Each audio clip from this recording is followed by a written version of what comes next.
eebbifamu. Amma immoo gochaan naaf godhee asitti makiinaan tokko kaan hin hojjeta miti yookaan hin deema miti sim jedhee mana dhaabbata ture.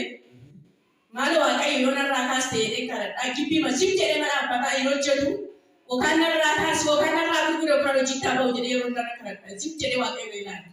As deemnaan achi deemnaan sim jedhee mana ilaala. Naa sim jedhee raajiidhaan dhufee eeggadda. Raaja kana ennaani hojjetu moo gurguramuu barbaadeera jira. Gurguramuu barbaadanii jiran.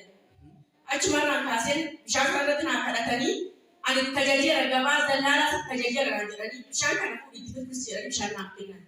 Achuma bishaan sana fuudhee galee bishaan sana gaafa itti namni sim jedhee mataa nam tokko hin dubbatu baddaalee malee deema malee namni hin bitu ture qalma dhaabbata. Gaafa bishaan sana itti deebi'ee facaasee deebi'ee galu deebi'ee gaafa sana deebi'ee daldaalaan dhufee gaafata. Boorisaa boorganama jira.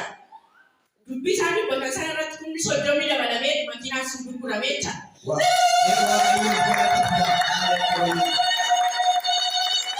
Galanni waaqayyoo haa ta'u. Kuma soddomii dabalamee. Iyyeesuus ati guddaadha. Iyyeesuus ati jabaadha. Amma yeroo namni waaqayyoo dhaabbatee dubbatu san asitti fakkaata. Amantanii fudhatan bakka wanti ta'ullee amantanii fudhatan.